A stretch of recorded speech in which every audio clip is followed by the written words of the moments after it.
Bonjour mesdames et messieurs et bienvenue dans ce flash d'information.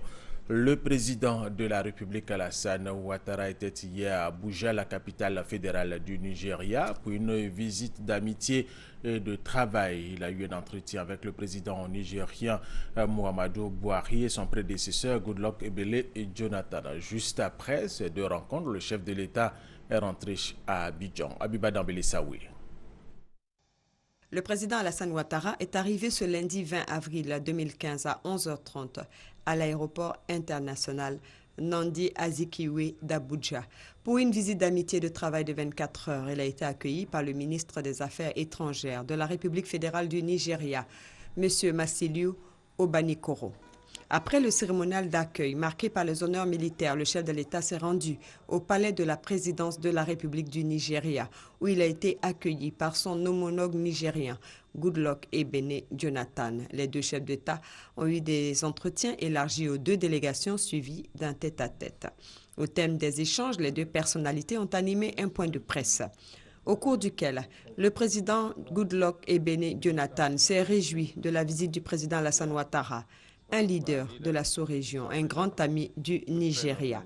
Le président Alassane Ouattara a pour sa part indiqué être venu saluer le président Jonathan Ebele Goodluck. Je suis venu saluer le président Goodluck Jonathan, mon ami, mon frère, et lui dire toute notre gratitude pour la manière dont les choses se sont passées avec les élections au Nigeria.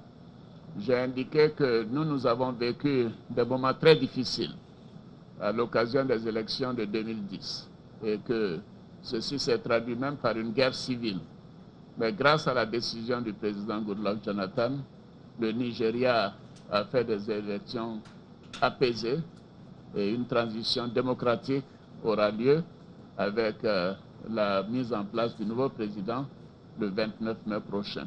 J'ai indiqué au président toute ma reconnaissance pour le soutien qu'il nous a apporté à nous-mêmes, à tous les pays de l'Afrique de l'Ouest, au Mali, à la Guinée-Bissau, et lui dire que c'est un grand Africain, un grand Ouest africain et que nous lui sommes reconnaissants. Notons qu'en milieu d'après-midi, le président Alassane Ouattara a rendu une visite de courtoisie au président élu du Nigeria, Muhammadu Buhari, avant de regagner Abidjan. Dans un peu plus d'un mois, les premiers logements socio-économiques et des standings seront livrés à leurs acquéreurs. C'est le ministre de la Construction, Mamadou Sanogo, qui l'a dit hier après une visite de terrain effectuée à Binjeville pour s'assurer de l'état d'avancement des travaux du programme des logements socio-économiques et de standing.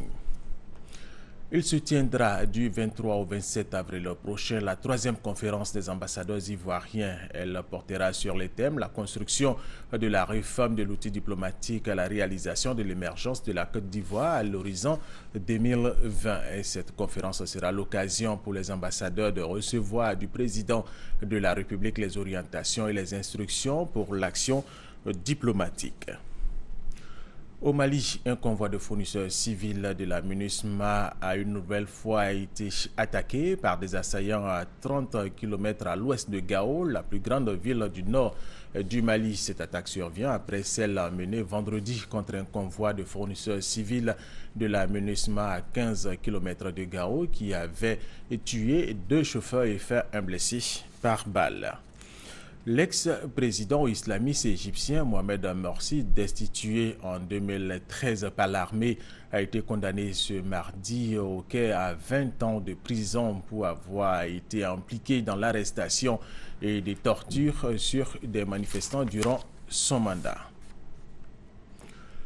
Le naufrage du chalutier dimanche au large de la Libye a fait 800 morts, selon Carlotta Sami, porte-parole du Haut-Commissariat des Nations Unies aux réfugiés en Italie, et Flavio Di Giacomo de l'Organisation internationale pour les migrations OIM. La police italienne a annoncé par ailleurs que 2 des survivants, un Tunisien et un Syrien soupçonnés d'avoir été chez le capitaine et un membre d'équipage du chalutier, avaient été arrêtés à bord du bateau des gardes-côtes.